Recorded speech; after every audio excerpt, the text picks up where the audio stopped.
Salut David, merci d'accepter de nous Salut. rejoindre sur le salon. Comment vas-tu?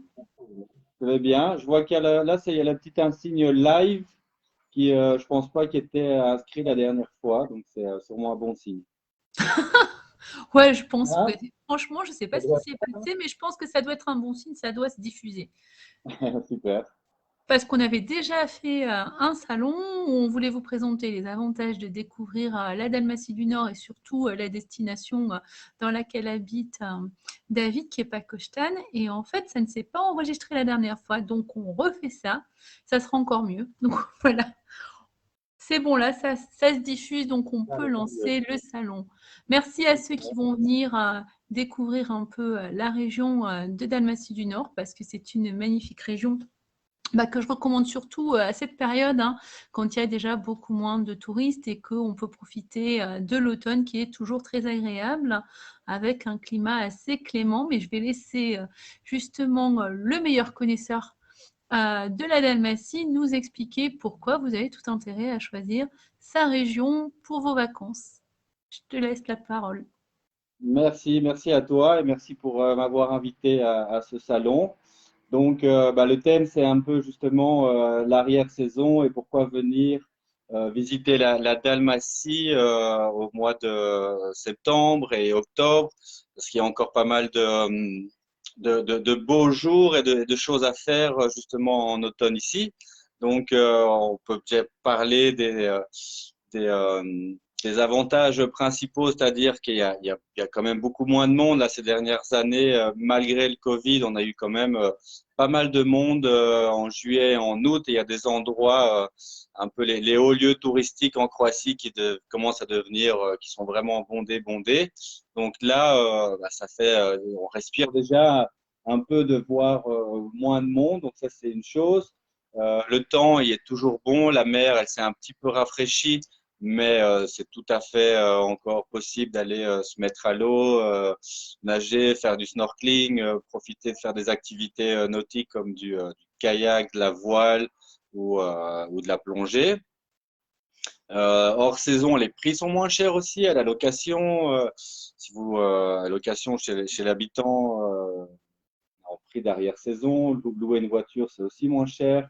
Les prix des parcs nationaux diminuent aussi. Donc ça, c'est aussi un avantage important. Et puis le temps, comme je disais, le temps est encore vachement bien ici. Il fait moins chaud. C'est vrai qu'en saison, on a des pics de chaleur. Et si là, vous tombez sur des pics de chaleur, si vous voulez un peu faire des activités comme du VTT ou des choses comme ça, il fait quand même chaud. Donc maintenant, c'est vraiment l'idéal. Moi, c'est la période que je préfère ici où on travaille toujours dans le milieu du tourisme, on fait des activités et puis on profite aussi, nous, de l'arrière-saison. Donc, je ne peux que conseiller de visiter la Dalmatie hors période de gros affluence touristique. Alors David, ça fait des années qu'on se connaît maintenant et ceux qui suivent le groupe savent que je te recommande à peu près 10 fois par jour. Donc c'est vrai que tu es la personne que je considère comme le meilleur interlocuteur possible pour découvrir cette région parce que d'abord, tu es très, très attaché à la nature.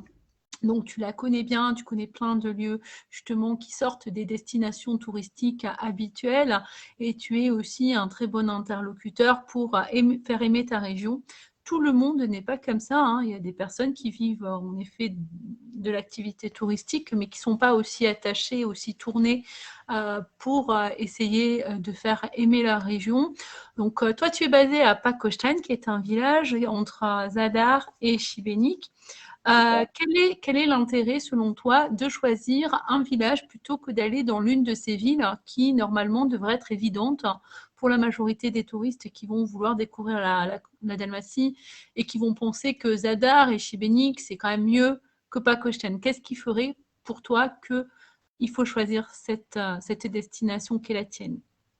Ouais, à Pakistan, ce qui est intéressant déjà, c'est qu'on est vraiment centré par rapport aux villes qu'on a autour. Donc au nord, on a Zadar à 35 km et au sud aussi à 35 km, on a Šibenik. Donc c'est toutes les petites visites qui peuvent se faire en un peu plus d'une demi-heure de route et vous êtes de toute façon en ville. Vous avez du Euh, courrier. Plus dans une ambiance, une atmosphère de petit village avec les plages. Donc ça, c'est sympa aussi. Plutôt qu'être en ville où tout de suite, c'est plus, il faut faire un peu plus de route pour aller se mettre à l'eau. Ici, vous êtes littéralement au bord de l'eau, au bord de la plage. Et puis, aller voir ces villes, c'est vraiment pas compliqué. Elles sont faciles. Il y a une route principale qui est la nationale qui fait toute la côte et qui joint donc toutes ces villes. Donc, c'est super facile d'aller rejoindre ces villes et profiter surtout d'être dans un petit village avec une atmosphère plus relaxe, moins de trafic. Voilà, quoi. Donc, c'est autre chose. Et comme je vous dis, à Pacosta, on est super bien centré, non seulement sur les villes qu'on peut avoir autour de chez nous, comme Zadar, Šibenik, Primošten, Trogir et Split ne sont pas loin non plus. C'est qu'à 1h20 de route de chez nous. Et puis, il y a tous les parcs nationaux, comme le parc de Kornati, le parc de Kerka, Paklenica, pour ceux qui aiment un peu s'aventurer à la montagne, il y a des super treks à faire. Euh, on a juste derrière, on a le parc de Vrana aussi, moins connu, mais qui vaut vraiment la peine. Et puis voilà, donc vous êtes très très bien centré ici pour vous poser même quelques jours. Vous avez toujours un truc facile d'accès et puis ça vous permet aussi de prendre le temps et de profiter à la fois de la plage et des activités et des excursions à faire. Super. Alors, si je te recommande, c'est bien parce que je trouve que l'hébergement que tu proposes à la Villa Lena est aussi vraiment exceptionnel, au-delà de la localisation, hein. Le fait d'être aussi en bord de mer, de pouvoir apprécier comme ça dès le matin la mer, sa tranquillité, c'est quand même super. Mais bon, c'est aussi pour toi la réalisation un rêve quelque part de revenir dans ce pays, enfin de venir dans ce pays, t'établir, le pays de tes origines, et de pouvoir justement redécouvrir et faire cette maison. Donc, est-ce que tu peux nous parler de la vie de l'Alena, nous expliquer d'ailleurs un peu son histoire et ce qui fait, enfin, un peu l'esprit de la vie de l'Alena par rapport à tout, parce qu'il y a des hébergements partout à Pakostan, donc il n'y a pas de souci pour trouver, mais finalement, qu'est-ce qui fait la différence avec la vie de l'Alena et les autres? Bah, donc l'idée, donc moi je vivais en Belgique avant, il y a encore 12 ans, enfin j'ai quand même beaucoup voyagé, un peu à gauche, à droite, mais du côté de mes parents, enfin du côté de mon père, mes ancêtres sont du village ici, et puis on a eu un projet familial de tout quitter en Belgique pour pouvoir revenir au village natal, donc on a vraiment étudié ce projet, on a essayé de faire le maximum pour donner un cachet un peu sympa, donner des chambres de qualité avec des matériaux de qualité aussi. Et puis voilà, je pense qu'on s'est pris un peu la peine de faire des choses avec soin et on a pris le pari justement de donner un petit cachet un peu plus sympa que juste faire une chambre pour une chambre ou une cuisine pour une cuisine. Et puis l'hiver, en saison creuse ici, j'ai toujours le temps d'un peu bricoler, j'ai des nouvelles idées. Aujourd'hui, sur Internet, on trouve plein de choses sympas, des idées. Donc, je bricole un peu, j'arrange, je fais de la déco et je m'amuse un peu. Donc, voilà, ça, c'est un peu l'esprit de la maison qui est comme ça. Donc, tu proposes des chambres, des appartements et des studios. C'est ça, oui. Donc, on a des studios qui sont vraiment parfaits pour deux personnes pour passer quelques jours. On a une petite chambre qui est idéale pour ceux qui viennent juste passer une nuit. Et puis, on a des appartements, des plus grands appartements de deux chambres pour des amis ou des familles. Voilà, au deuxième étage, avec une belle terrasse, vue sur mer et tout le confort nécessaire. Et puis alors, l'année prochaine, on a aussi un projet, on a monté une salle de sport au rez-de-chaussée et on va faire aussi un logement dans une salle de jeu au rez-de-chaussée. Ça, c'est aussi un nouveau projet. Là, je t'en parlerai un peu plus en détail quand on aura un peu avancé dans le projet, mais ça risque d'être assez sympa. Ouais, ouais, tu m'avais déjà expliqué que ça faisait partie de tes envies probablement pour l'an prochain. Je pense aussi que ça sera super, hein, surtout que ça répond à une demande sur beaucoup de personnes et qui découvrent la Croatie aujourd'hui le font en road trip, n'ont pas forcément envie de toujours s'installer pendant une semaine, comme c'est souvent la base en été, hein, où on loue à la semaine ou pour un minimum de nuitées. Ce qui peut être sympa, en effet, c'est pour les transits de proposer quelque chose qui renonce pas au confort et qui est aussi un peu sympa et ludique. Et bon, la salle de sport, en plus, fait que c'est déjà bon, un peu l'innovation de l'année, Ouais. puisqu'elle n'est pas si ancienne, hein, mais c'est vrai que tu fourmilles tellement d'idées qu'on a l'impression qu'il y a toujours une nouveauté dans cette maison, hein, parce que visiblement aussi, au-delà de la salle de sport, tu proposes, enfin, tu as trouvé une personne qui propose aussi des activités autour du yoga, du bien-être. Ouais, c'est tout nouveau. Donc, l'année dernière, il y avait une fille du village qui donnait des cours déjà d'aérobic. Et puis, cette année, début septembre, il y a une autre fille qui vient donner des cours de yoga. Donc, elle est tout à fait ouverte à prendre des clients de la maison, des touristes qui viendraient. Donc, pourquoi pas? Je pense que ça peut être aussi assez sympa et donner aux gens la chance de pouvoir essayer quelque chose de nouveau pour ceux qui connaissent pas ou pour ceux qui connaissent, ben, un peu de voir comment quelqu'un d'autre qui fait du yoga, voir un peu, mais c'est toujours bien. Donc, c'est un petit plus qu'on a rajouté cette année à la maison. Oui, puis c'est ce qui est bien dans cette maison, c'est qu'on a à la fois l'envie de pouvoir s'évader et de le faire facilement sans trop rouler. On voit beaucoup de choses très facilement, que ce soit nature, culture, les jolis villages, les villes antiques qui ont vraiment un super patrimoine. Et puis l'intérêt de Pakostan, c'est que c'est un village vraiment dynamique, hein, c'est pas le cas de tous, et où, bah, grâce à ta maison, on peut trouver des activités à faire sans quitter la maison et se recentrer aussi sur soi si on a envie de vraies vacances, sans forcément bouger en permanence. C'est super sympa aussi d'avoir l'occasion de prendre un peu plus soin de soi, de s'accorder du temps justement pour faire des activités comme le yoga qui sont très agréables, hein, quelle que soit la période, hein. D'ailleurs, là, on parle de l'automne en Dalmatie, mais finalement, c'est agréable toutes les périodes, hein. J'espère que ça va pouvoir continuer dans l'avenir parce que je trouve que c'est un choix très, très intéressant. Bah, j'espère aussi, hein, on verra un peu comment les choses prennent leur tournure et puis si on verra. Voilà, c'est tout nouveau, donc on va voir un peu comment ça va se passer. Sinon, sinon voilà, hein, on est là et on a encore du super temps et on profite ici un max encore des beaux jours.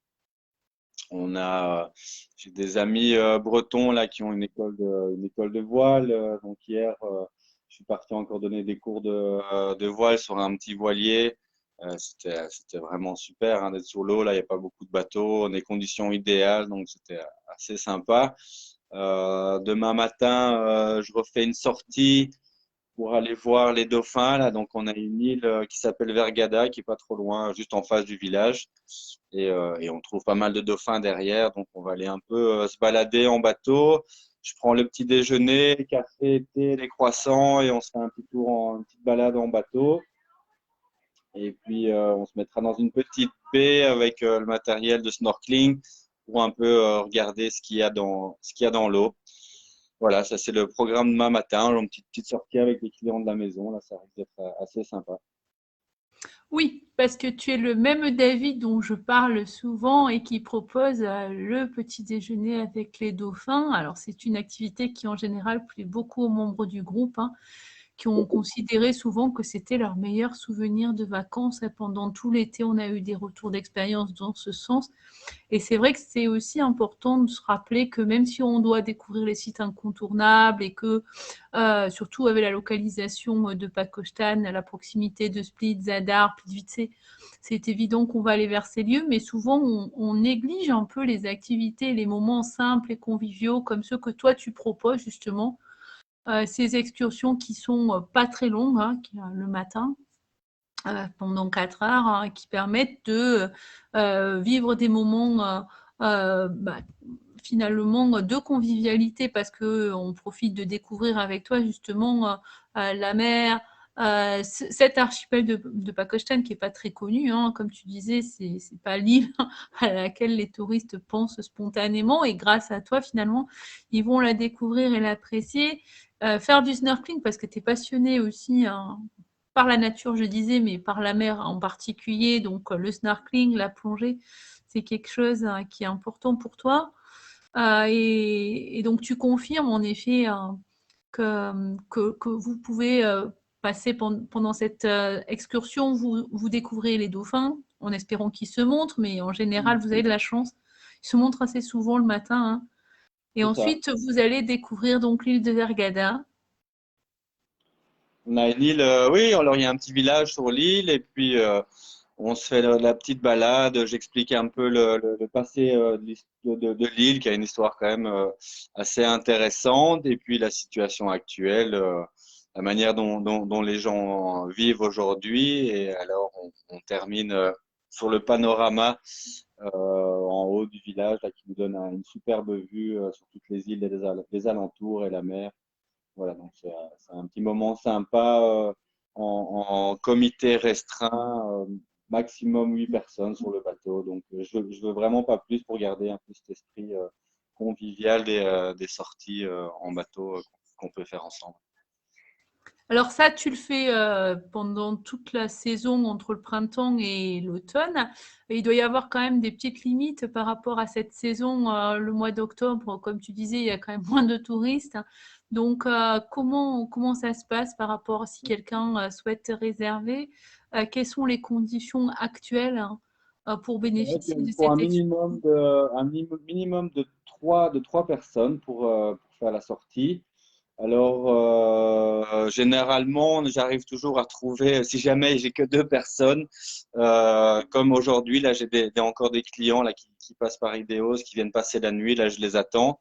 Et puis, j'étais pas sûr demain de pouvoir sortir avec eux. Et puis, comme j'ai d'autres clients à la maison, des Autrichiens qui voulaient aussi faire une sortie, donc je les mets avec demain et puis on va pouvoir faire la sortie, quoi. Donc, généralement, je trouve toujours une solution pour faire la sortie, hein. Donc, je me rappelle pas vraiment quand j'ai dû avoir annulé, sauf si j'annule, c'est par mauvais temps. Et encore, j'ai eu des expériences voilà, où j'expliquais aux gens que c'était pas le temps idéal pour aller voir les dauphins et profiter un peu de la mer, mais que il n'y a aucun danger. C'était pas une question de danger, c'est juste une question de voilà, c'était pas les conditions idéales pour aller se promener en mer et surtout pas pour aller observer les dauphins ou on préfère avoir une mer calme et plate pour pouvoir les observer, les chercher, pour les voir les de loin en fait.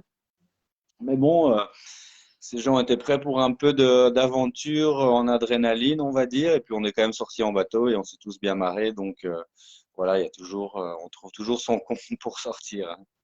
Oui, ouais, ça je me doute bien, hein, tu es assez débrouillard. Mais alors, par rapport aux conditions, c'est vrai qu'il y a bon, on comprend bien qu'il y a pas de garantie de voir les dauphins, même si, cette année particulièrement chanceux, hein, parce que tout le Oui, monde quasiment a vu des dauphins. Je pense qu'il y a eu une seule sortie où vous n'avez pas vu de dauphin, mais vous avez eu la chance de voir, une tortue de mer, non?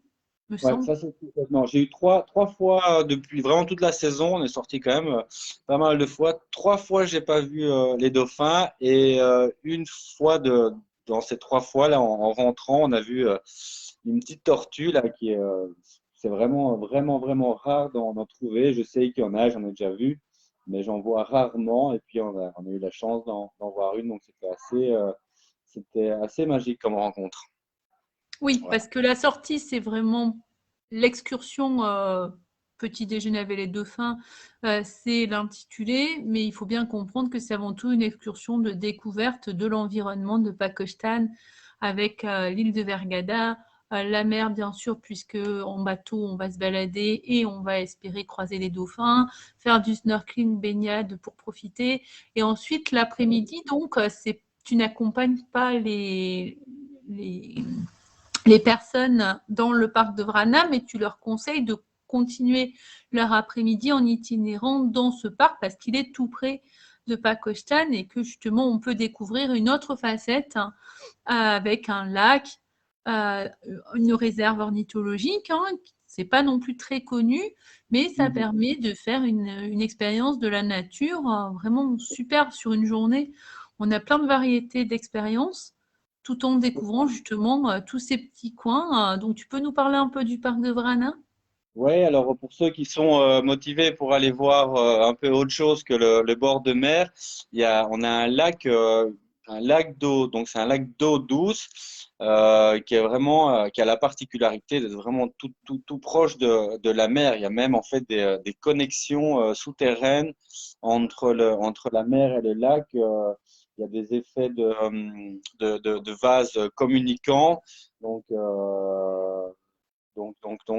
c'est assez intéressant. Il y a pas mal d'oiseaux qui s'arrêtent ici sur leur migration entre l'Afrique et l'Europe, que ce soit au printemps ou maintenant en automne. Donc, on a la chance de pouvoir découvrir les oiseaux qui sont de passage. Et puis un super panorama tout au-dessus du lac où on surplombe le lac et on voit toutes les îles de l'archipel, autant de Murter que de Pakistan.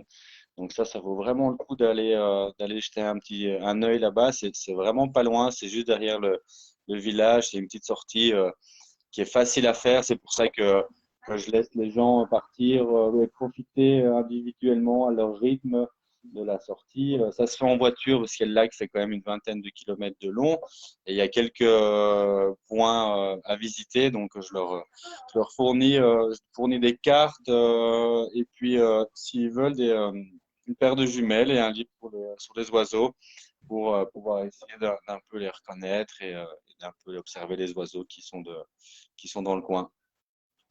Oui, et je confirme que ce parc gagne à être connu, même si on l'évoque assez peu ou sur le groupe ou dans les guides de voyage. C'est un parc qui, en effet, se développe avec pas mal d'activités, de manière de le découvrir aujourd'hui. On peut aussi faire du kayak, VTT, c'est très bien. Donc, Ouais, c'est une possibilité, en effet, de faire des activités tout en découvrant la nature. Là ouais, aussi, c'est assez simple comme expérience, mais souvent, les meilleures expériences, c'est les plus simples. C'est pas la c'est peine vrai. d'aller chercher les lieux extraordinaires, même s'ils sont fabuleux aussi et qu'on va les découvrir, mais on se rend compte que parfois, il y a des lieux comme ce parc qui sont très sympas. C'est pas parce qu'ils sont pas les plus connus qu'il ne faut pas les envisager dans un programme, alors surtout à cette période. C'est vrai, c'est vrai. Puis ça permet justement un peu de sortir des sentiers battus et d'avoir moins de monde autour de soi. On va dire pouvoir prendre le temps d'observer la nature et ce qu'elle a à offrir à ceux qui savent un peu prendre le temps de la contempler et de s'arrêter. Parce qu'après, bon, chacun a son style de voir les vacances, mais c'est pas toujours une course à aller voir le plus de choses possible, hein. C'est bien aussi de pouvoir un peu s'arrêter et contempler les choses. Oui, c'est exactement ça. C'est le mot parfait, contempler, prendre le temps. Mhm. C'est aussi pour ça que Pakistan est aussi euh, une destination aussi importante à envisager pour ses vacances parce qu'elle permet d'allier à la fois les découvertes essentielles et de se poser et de prendre son temps et de contempler des choses qu'on n'a plus trop l'habitude de faire en vacances, qu'on est toujours à la course des destinations essentielles. Après, on se plaint qu'il y a trop de touristes, que c'est pas authentique. Mais là, justement, on va pouvoir profiter de l'authenticité de la Dalmatie. D'ailleurs, même les habitants, moi, je trouve qu'ils sont ils sont différents parce qu'ils n'ont pas la déformation liée au tourisme de masse qu'il peut y avoir à Split ou à Dubrovnik, où forcément il y a tellement de touristes qu'on est tourné vers leurs besoins, leurs envies, mais au risque de ne pas faire découvrir finalement la Dalmatie, la Croatie en général, hein. À Pakistan, on arrive justement à échanger avec les gens. Ils sont plus dans le partage aussi, je trouve. C'est vrai, c'est vrai. Bon, c'est aussi du fait qu'on a un petit village aussi, qu'il y a cette mentalité à la base qui est déjà plus proche dans un petit village que dans une ville, hein. On se connaît tous ici, on est tous là pour donner des coups de main. Maintenant, c'est la période des vendanges, donc on va se donner un coup de main, on va ramasser les raisins. Dans fin octobre, ça sera les olives qu'on va aller ramasser. Donc parfois, si des gens sont intéressés pour voir un peu comment ça se passe, ben, ils viennent avec nous dans les champs et puis on lui donne un petit coup de main. Ça fait partie des petites expériences qui laissent toujours des souvenirs sympathiques en tête voilà, sur la Croatie. Bah justement, comme tu en parles, c'est vrai que les activités qui font pas partie d'un objectif de vacances a priori, mais qui peuvent se retrouver à Pakistan, c'est en septembre-octobre, là, il y a les vendanges, il y a la récolte bientôt des olives, hein. D'ailleurs, Mhm. toi-même, tu as des oliviers, donc l'objectif, ça peut être d'aller passer une journée à la cueillette des olives, essayer de voir un peu comment se passe la vie à cette période-là, hein, c'est possible, hein, Ah, si on a sans envie. problème, sans problème. Ça, c'est toujours un grand moment. Là, c'est un moment qu'on privilégie ici parce que c'est le moment où on va tous se retrouver entre copains, en famille, pour aller dans les champs des uns et des autres, se donner un coup de main. Et puis, il y a toujours un bon petit barbecue qui se fait dans les champs et c'est une super ambiance, hein. Et puis, comme on fait ça, on fait ça par plaisir, hein. On n'a pas des champs de millions d'hectares où c'est industriel. Ça reste artisanal, donc évidemment, on va les beaux jours. Donc, on y va pour le plaisir et puis ça reste dans la culture ici de faire son huile d'olive. Donc, voilà, c'est toujours des moments assez sympathiques. Super. Et côté mer, en fait, il y a aussi la possibilité d'aller faire de la pêche, hein, pêche au Il y a, calamar. oui, oui, il y a de la pêche au calamar. Maintenant, c'est la saison, donc tous les locaux là, ils sortent leurs petites barques et ils vont aller pêcher le calamar en mer. Donc ça, c'est aussi, hein, on peut organiser. Mais ça, c'est des choses que je veux pas organiser. Comment expliquer? Que je veux pas mettre trop sur pied. Je veux garder des petits côtés. Spontané. Pas d'improvisation, mais je veux pas tout tourner au niveau du tourisme, donc il y a des choses un peu surprenantes qu'on peut faire comme ça, sortir, mais tout n'est pas toujours calculé, ni prévu, ni offert, donc il y a plein de choses, mais je sais pas, aide-moi, j'ai un peu perdu les mots là. Non, Tu vois ce mais que j'ai je pas veux besoin de dire? t'aider, mais tu as tout Ouais. dit. En fait, c'est important l'improvisation parce que si tout devenait enfin, propre à développer une activité touristique, c'est possible, hein. Sauf que ça fait perdre aussi la passion qui t'anime parce que ça devient quelque chose de régulier. Les gens ont aussi leurs attentes et ça perd de ce charme que ça a justement parce que finalement, c'est assez improvisé. C'est parce que les gens découvrent ou vont pouvoir avoir l'occasion de partager un moment auquel ils n'ont pas pensé, hein. Ils découvrent que la cueillette des olives ou la pêche au calamar. On ne peut pas organiser du tourisme autour de ça. D'abord, je ne pense pas que tous les touristes seraient très intéressés.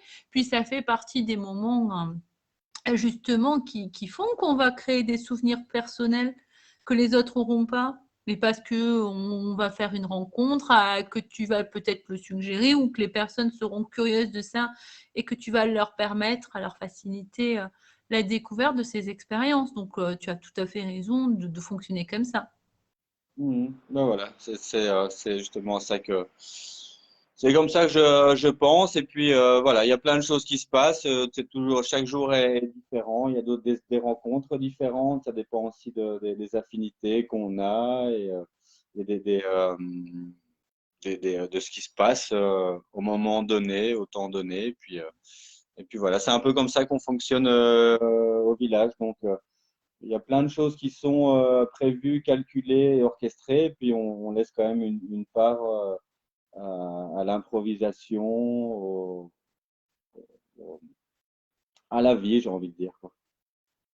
Alors souvent sur le groupe, j'évoque la journée étape qui en fait intègre l'excursion en bateau pour la découverte des dauphins et de Vergada, la découverte de Vrana si les voyageurs ont envie de suivre tes conseils et je leur conseille de le faire hein, parce que c'est un excellent choix en effet de les envoyer vers Vrana.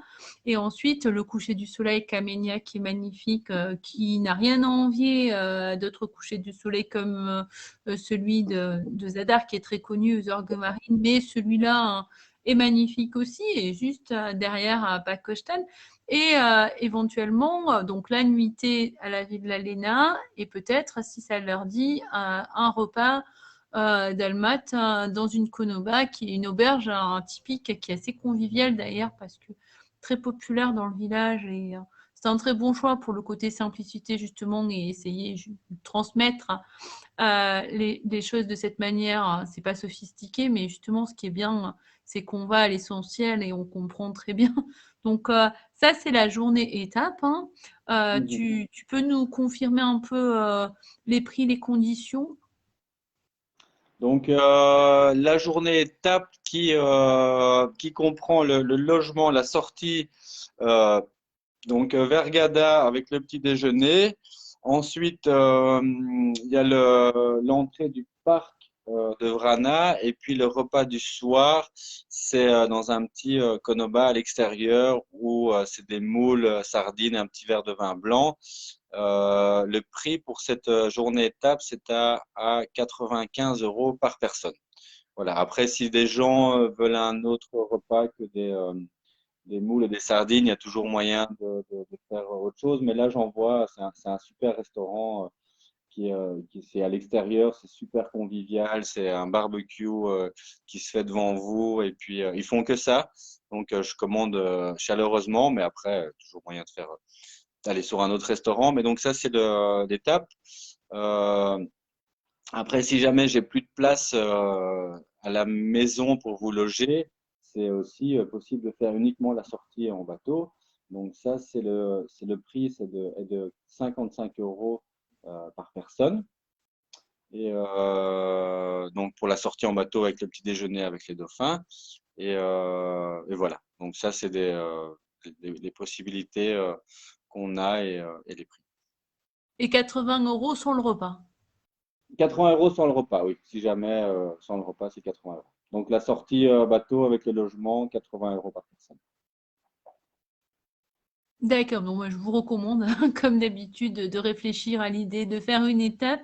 Alors, l'intérêt, c'est de découvrir Pakistan. Si vous n'avez qu'une journée, ben là, ce sera parfait parce que difficile de faire plus en une journée et d'avoir compris l'essentiel de ce que ce village a à offrir. Hein. Après, je pense que quand vous l'aurez découvert, vous aurez vraiment envie d'y rester. Donc, vous prolongerez l'étape parce que l'idée d'une étape, c'est justement donner envie de continuer à découvrir. Et quand on passe du temps dans ce village, on a toujours envie finalement de prolonger. Je connais peu de touristes qui n'aient pas regretté de ne pas avoir pu passer plus de temps. Ça, il suffit de regarder les retours sur le groupe. Hein. Et bon, d'autres qui sont d'ailleurs revenus, qui adorent la ville de l'Alena et qui trouvent qu'il y a en effet tout ce qu'on peut rechercher en termes d'accueil, hospitalité. De toute façon, il suffit de t'écouter, de voir à quel point tu es sympa, accueillant. Et en plus, bon, l'idée d'avoir un interlocuteur francophone, ça compte aussi. Parce que ça permet aussi de mieux échanger, de mieux comprendre et connaître, poser plus ouvertement les questions. Hein. Surtout que tu as aussi la chance d'avoir un double culture, hein. Donc c'est important aussi. Tu as peut-être la distance critique qui te permet de voir aussi la Croatie comme elle peut être. Hein. Et alors, il y a des fois des perceptions des touristes. Hein, cette année, il n'y a pas échappé. Hein, en plus, qu'il y avait tellement d'affluence qu'il y a pu y avoir des expériences un peu négatives de temps en temps au sujet de l'accueil. Alors bien sûr, chez toi, il n'y aura aucun souci. Hein, je défie quiconque d'être mal accueilli, mais globalement, je pense que toi aussi, tu es conscient qu'en Croatie, il peut y avoir des petites limites au niveau de l'accueil parfois, des touristes. Est-ce que tu veux nous en parler un peu, nous donner ton avis, peut-être des éléments d'explication pour mieux comprendre, si possible, pourquoi ça peut arriver et pourquoi il ne faut pas forcément se formaliser sur ça? Non, c'est vrai que j'ai vu aussi de temps en temps jeter un œil un peu sur les commentaires des touristes qui viennent pour voir un peu les impressions ressenties par rapport aux gens de l'extérieur. Et c'est vrai que, et je suis tout à fait d'accord, hein, que sur certains points, euh, il y a un peu, il y a de la froideur, on va dire, du côté croate. Et je trouve ça tout à fait juste, hein. Je la remarque moi-même et je trouve ça vraiment pas professionnel quand on vit du tourisme comme vit la Dalmatie où toute notre économie vit du tourisme ici et que parfois je trouve ça un peu mal placé de pas avoir un peu plus d'ouverture et d'un sourire par rapport bah, aux gens qui viennent de l'étranger passer du temps chez nous. Donc ça c'est vrai. Après les explications, on peut trouver plein d'explications, comme des bas salaires.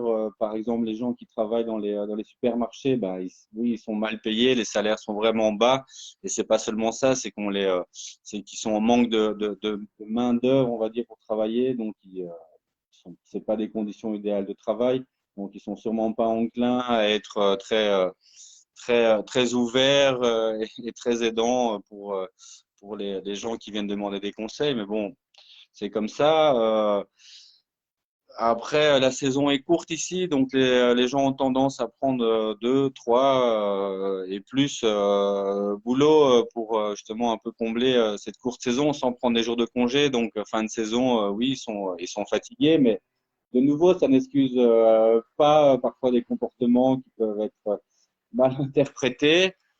Mais après, j'ai envie de dire que voilà, c'est un peuple, une culture qui est comme ça et que chaque culture a ses bons côtés et ses mauvais côtés. Et puis, ça dépend un peu à chacun de choisir la manière dont il veut voir et observer ce peuple, quoi. Il y a plein de choses extraordinaires ici. Vous pouvez arriver dans les maisons si vous passez un peu la barrière et que vous arrivez à rentrer, à avoir un peu des liens sympathiques d'amitié avec les gens, ben, s'ils vous invitent à la maison, il y a aucune, ça n'existe pas ici d'arriver chez les gens dans une maison qu'on vous donne pas à boire et à manger, et ça avec des quantités énormes.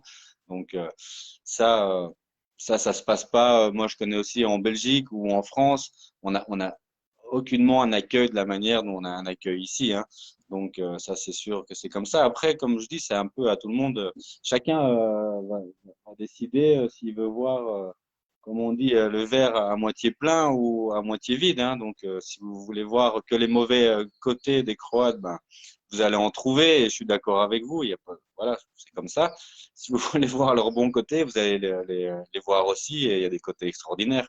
Donc, je pense que c'est vraiment un peu, surtout à chacun chacun a sa manière de voir et d'observer les gens, les cultures différentes. Donc, je pense qu'on peut remettre les choses à soi-même aussi parfois. Ouais, du coup, c'est encore plus vrai pour l'arrière-saison, hein, parce qu'en octobre, on doit quand même avoir moins ce sentiment. Enfin, personnellement, je l'avais eu il y a très longtemps parce que j'avais voyagé en été, mais il y a 25 ans. Donc, tu vois, même si c'était pas revenu le tourisme comme aujourd'hui, hein, c'est vrai qu'en été, j'avais vu une différence importante dans le traitement des touristes, hein, déjà à l'époque, hein, où on avait l'impression que les touristes pesaient alors qu'ils étaient loin d'être revenus comme aujourd'hui. Donc, c'est Ouais. pas nouveau, hein. Par contre, hors saison, j'ai jamais eu le sentiment justement que les gens faisaient sentir aux touristes et qu'ils étaient en trop, même s'ils en vivent, hein. Il peut y avoir toujours cette difficulté à gérer une saison justement dont on dépend autant, hein, qui doit être bonne parce qu'on doit vivre en grande partie de cette saison-là. Donc c'est pas toujours évident, mais hors saison, normalement, c'est quand même plus agréable aussi. Les contacts sont plus faciles et les gens ils sont moins pressurisés, ça retombe, comme tu dis. On travaille intensivement en été, hein, juin, juillet, août, même début septembre, 7 jours sur 7, hein. Et puis il y a aussi vraiment des touristes un peu partout en Europe aujourd'hui qui viennent, donc tous ont des attentes assez différentes. Il y a des habitudes sûrement qui sont prises, hein, et qui font que les Allemands, les Autrichiens, tout ça, qui sont des touristes majoritaires, par rapport aux Français, il n'y a pas la même approche aussi. La froideur, ça ne doit pas choquer un Allemand, parce que lui, il s'attend justement à ça. Ça fait partie de ce qu'il faut aussi comprendre, peut-être, hein. Voilà. Puis prendre le temps, Oui, comme tu dis aussi, d'échanger. Et on est étonné de voir à quel point le pays est accueillant, précisément, hein. Moi, en France, je n'ai jamais trouvé quelqu'un qui m'accueille, qui me donne des verres de rakia, qui me serve, qui me donne tout ce qu'il n'a pas, des gâteaux, des fruits, alors qu'il ne me connaît pas du tout. Donc, je confirme que l'hospitalité, elle est au rendez-vous encore plus dans un village, parce que le partage est plus facile, hein, en ville. Les gens sont peut-être aussi sympas, mais ils sont plus tournés vers les habitudes de la vie moderne. Le village, c'est le sens du partage. c'est ça, oui, oui. Oui, oui, tout à fait. Tout à fait. Donc, voilà, c'est comme ça. Je pense que, comme tous les peuples, ils ont leur bon côté, leur mauvais côté, et puis ils font prendre les gens comme ils sont, hein. Tu proposes aussi la location de voiture, hein. Tu es le fameux David que je recommande pour l'agence Léna, qui propose de la location de voiture dans des conditions qui me semblent vraiment les conditions optimales pour pas se poser de questions, justement pas avoir de mauvaises surprises, parce que pas de frais cachés, possibilité de payer sans avoir besoin de carte bancaire, donc aucune nécessité d'avoir une carte de crédit, ce qui est souvent le cas sur les agences en Croatie, internationales ou nationales d'ailleurs. Donc, c'est très bien de pouvoir faciliter à ce point la location. Est-ce que tu peux nous parler un peu de cette activité, qui est un autre pan de ton activité, puisque tu es multi-activité? Ouais, je suis L'hébergement, multi-activité. les excursions. On travaille dans le tourisme ici, et puis qu'est-ce que j'essaye de faire? J'essaye de voir parfois les problèmes, comme il y a dans le business de la location de voitures, par exemple, où il y a des problèmes où un maximum de gens en France n'ont pas de carte de crédit, ils ont des cartes de débit. Et puis, avec mes collègues, on a essayé de trouver des solutions et pouvoir justement faciliter les choses. C'est un peu ça qu'on essaye de faire. On est dans le tourisme, et on veut que les choses tournent ici. Donc, avec l'agence qu'on a créée, on loue des voitures, mais sans avoir besoin de carte de crédit. Donc, on facilite vraiment, vraiment les choses. On a un rapport vraiment de confiance avec tous les gens qui viennent chez nous. Il y a aussi, comment dire, ce rapport qui est francophone. Donc, tout de suite, c'est plus facile de se faire comprendre avec quelqu'un qui parle français. Et puis, on vise vraiment sur la confiance et sur le long terme. Donc, l'idée, c'est vraiment pas de pratiquer des, euh, des choses un peu farfelues comme on s'est déjà pu entendre sur d'autres compagnies. Voilà. C'est vraiment pas notre but. Notre but, c'est de travailler à long terme, que les gens soient contents, qu'ils reviennent, qu'ils passent le mot sur Internet et tous les forums qu'ils peuvent trouver, et puis d'avancer comme ça. Oui, disons que les arnaques à la franchise, les ventes forcées d'assurance en dernière minute parce qu'on n'aurait pas le choix, c'est pas votre truc. Votre objectif, Ouais, c'est de non, non, proposer non, non. quelque chose de clair, simple à comprendre pour tout le monde, avec aussi la possibilité, si on veut, de souscrire à des assurances supérieures. Mais le contrat de base, finalement, il est parfait, hein, avec une franchise très limitée, pas de caution. Donc, tout est sur la confiance, en effet. Et c'est pour ça que je vous recommande, hein. C'est parce que ça me semble assez important et c'est rare de trouver la fiabilité sur la durée.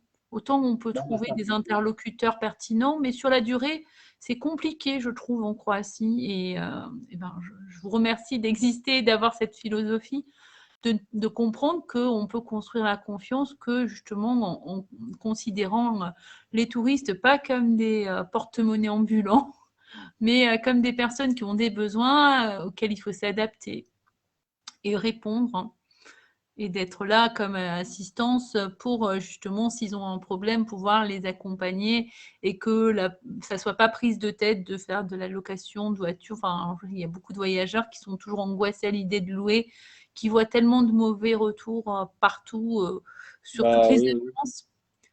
Bah Donc, oui, ça c'est dommage. donc C'est depuis dommage de voir Pacosta, un on peu. peut…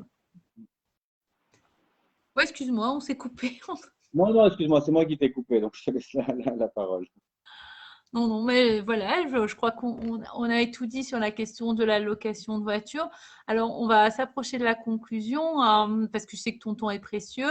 Tu parlais tout à l'heure des températures encore clémentes. Est-ce que tu peux être un peu plus précis? Alors, par rapport déjà aux températures auxquelles on peut s'attendre, même si tu n'es pas monsieur météo, mais au mois de septembre, octobre, jusqu'à début novembre, hein, parce qu'après, c'est peut-être un peu tardif. Mais quelles sont les Ouais. températures auxquelles on peut s'attendre, que ce soit dans l'air ou dans l'eau? Bon alors, Et le climat. ici on est quand même assez gâté en Dalmatie. On a encore généralement chaque saison, on a une super belle arrière-saison. Donc des journées comme aujourd'hui, c'était plein soleil avec 25 degrés, euh, tout à fait, euh, tout à fait pour la plage. La température de l'eau, elle doit être à 23 ou 24 degrés dans les petites baies. Donc, ça sont tout à fait faisable pour aller mettre sa tête sous l'eau. Après, le temps, c'est sûr que en automne, vers octobre, le temps, on va dire, n'est pas stable comme en été. Les journées d'été, elles sont vraiment stables. En automne, on peut avoir un moment des variations. Mais généralement, les jours où il fait moins beau, bah, il y a je conseille toujours, par exemple, d'aller se diriger du côté des villes, par exemple, et puis regarder tout ce qui est visite des parcs nationaux ou des choses qu'on peut faire en nature ou aller faire un tour en bateau pour les beaux jours. Et les jours où on n'est pas certain de la météo, si vraiment elle va être bonne, d'aller peut-être à ce moment-là aller découvrir les villes qu'on a dans les alentours. Mais généralement, même les journées annoncées pas super bonnes où il pleut vraiment rarement, très rarement toute la journée. Donc, c'est des averses et puis après le soleil finit par ressortir et puis il faut juste être un peu flexible et pouvoir observer les éléments et de combiner avec. Le coucher du Voilà. soleil, il est à partir de quelle heure en septembre, octobre? Parce que ça change, enfin, c'est ce qui change principalement par rapport au reste. Eh ben, là, regarde, là, il est 19 heures. Là, ça fait un quart d'heure que le soleil s'est couché. Donc avant, et plus on arrive en octobre, plus les journées vont se raccourcir. Après, je sais pas, l'heure va changer. J'oublie chaque année. C'est vrai, c'est vrai. Mais après, bon, en novembre, c'est pas qu'on ne conseille pas aux gens d'aller en novembre, mais bon, on pose pas mal la question, qu'est-ce que vous pensez des vacances de Toussaint? J'ai quand même un peu de mal à les recommander. Enfin, je trouve que c'est un peu tardif déjà. C'est Entre un peu tard. justement l'heure qui change, le coucher de soleil est donc très tôt. Ouais, c'est vrai C'est que un, c'est un c'est un peu plus dissuasif, mais qu'en penses-tu, toi? Est-ce que Toussaint, ça peut te sembler sympa? Octobre, oui, hein, octobre, c'est vraiment, on a encore des super journées octobre pour profiter de plein de choses et plein d'activités, que ce soit sur l'eau ou en VTT ou faire des balades dans la chaîne de montagne des Vélébites derrière. Novembre, je pense qu'on commence un peu à aller vers un peu plus des climats un peu plus froids et un peu plus pluvieux. Donc, je pense que rester sur octobre, octobre, c'est pas mal. Et puis, ou bien peut-être aller voir les villes comme Dubrovnik, ce genre de choses, pour vraiment essayer d'éviter d'avoir le moins de monde possible. S'il y a encore des vols là, qui font qui desservent ces villes-là, pourquoi pas. Mais par exemple, ici, on a des low cost qui desservent Zadar. Donc, on a un aéroport à Zadar. Mais ça se termine en fin octobre. Oui, puis alors, ce dont on n'a pas parlé, mais qu'il est bon de signaler, c'est vrai que quand on est dans un village, forcément, l'animation n'est plus du tout la même qu'en été. Donc, au niveau resto, café ouvert, il y a peut-être aussi un changement assez important, hein. Donc, c'est pas qu'on va trouver de moins en moins facilement, mais il y a sûrement des restos qui vont fermer parce qu'il n'y a plus l'affluence et qui fonctionnent par rapport à la saison. Oui, c'est vrai. Donc, c'est vrai que là, il y a tout doucement, les restos commencent à fermer. Donc, il y a encore des restaurants qui vont tenir jusque fin octobre sans problème. Mais petit à petit, ils vont commencer à fermer. Mais bon, comme je disais aussi, après, on n'est pas du tout loin des villes de Zadar et aller manger un petit bout le soir, voir le coucher de soleil à Zadar, c'est tout à fait faisable. C'est pas loin d'ici. Donc, ça le fait complètement. Oui, tout à fait, tout à fait. Alors, on aura l'occasion de parler des avantages de Pakistan et de la Dalmatie au printemps, mais on a bien compris que normalement, c'est toute une région qui se prête à peu près à toutes les saisons, sauf l'hiver. En même temps, il est rare que les gens aillent au bord de mer en hiver, même s'il y en a sûrement. Mais bon, l'objectif, c'est de vous donner envie de découvrir la Dalmatie du Nord en ce moment, et même au mois de septembre, là, il est passé quasiment, mais sachez que c'est encore mieux peut-être au niveau animation, c'est peut-être plus animé aussi. Pas Costagne, il y a peut-être des fêtes populaires, des petits événements comme ça qui sont sympas et qui peuvent pour l'an prochain permettre de choisir une période. Je ne sais pas s'il y a parce qu'il y a pas mal de fêtes de village, mais peut-être pas dans la Dalmatie dont on Ouais, parle. chaque village a son. Ici, chaque village a une date pour sa fête. Donc, ici, c'est en rapport avec le jour où tombe Pâques, si je me trompe pas. Donc, la date change chaque année, mais on a une fête du village. Cette année, c'était le 13 mai. Et donc, ça, si vous vous retrouvez en séjour à Pacostan lors de la fête du village, c'est toujours un grand moment aussi. D'accord.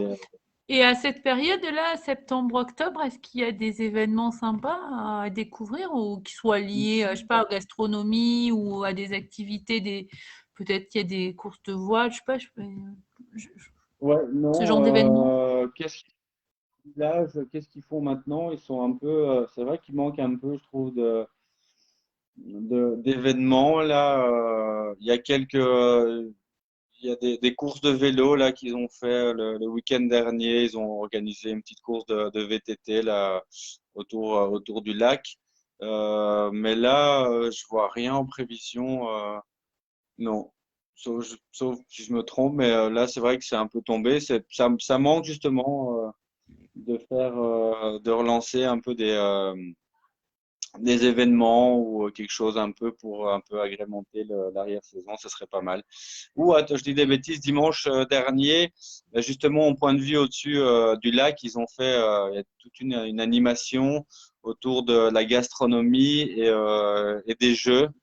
Cette année, j'ai pas été, mais c'est assez sympa aussi. Donc, au final, il y a quand même des choses qui se passent. Voilà, faut juste se renseigner. Super, bah, je crois qu'on a fait un bon tour d'horizon de tout ce qui est possible depuis Pakistan et en Dalmatie du Nord. Bah, je te remercie vraiment bah, déjà pour ta disponibilité, pour nous avoir fait partager tout ce qui te plaît dans ton pays et ce qui te donne envie tous les jours de faire le mieux possible pour accueillir les touristes et pour que justement ils ne se sentent pas comme des touristes comme les autres, hein, leur donner envie justement de revenir parce que c'est pas que des touristes. Merci beaucoup pour ton authenticité, ta sincérité et toute la façon que tu as d'aborder la vie, hein, qui est quand même très agréable. Et si tu vois quelque chose à rajouter pour conclure ce salon, bah, n'hésite pas. Ok, bon, ben voilà, nous on est là, on profite de la vie en Croatie, en Dalmatie, on est très content d'être là. Et pour tous ceux qui veulent voir un peu comment on fait les choses ici et les choses à découvrir, ben, on bouge pas, on est là et on vous attend. D'accord, on va rappeler l'email de contact, sachant que, il y a peut-être par moment des petites difficultés de réactivité, alors surtout en très haute saison, hein, parce que vous l'avez compris, David a plusieurs activités et c'est loin d'être évident de tout gérer. Et pourtant, il est au top dans toutes celles qu'il fait. Mais Internet a créé des mauvaises habitudes. Hein. Les gens veulent tout de suite et dans l'instant même. Donc, ce n'est pas un moteur de recherche. Hein. C'est une personne. Donc, la réactivité va avec la disponibilité. Il fait de son mieux. Donc, si vous avez besoin de conseils, si vous avez envie de réserver, vous pouvez le contacter, que ce soit pour les excursions, pour la ville de l'Alena, également pour la location de voiture. Alors, on va donner un seul email, même s'il y en a un pour la location de voiture. Je pense que tu suis les deux. Bien Donc, sûr. ça ira très bien avec cet email. Donc, vous pouvez le contacter à cet email, david.pacostane, PAKOSTANE, @gmail.com. Voilà, merci C'est beaucoup ça. pour votre Merci attention à et toi, pour, Sandrine. votre fidélité aussi, hein, parce que je sais qu'il y a pas mal de personnes qui écoutent en replay. Même s'il n'y a pas eu de questions en direct, il y aura sûrement des personnes intéressées et que tu auras convaincu de choisir Pakistan et Madame Messi. Bon, ben, n'hésitez pas à me poser toutes les questions qui vous intéressent. Et puis, si jamais je ne réponds pas tout de suite au mail, relancez-moi, renvoyez-moi un petit mail. Il n'y a pas de problème. Je vous répondrai. Voilà. Super, merci beaucoup alors. À très bientôt. Merci à toi, Sandrine. À la Au prochaine. revoir. Ciao, ciao. Ciao tout le monde.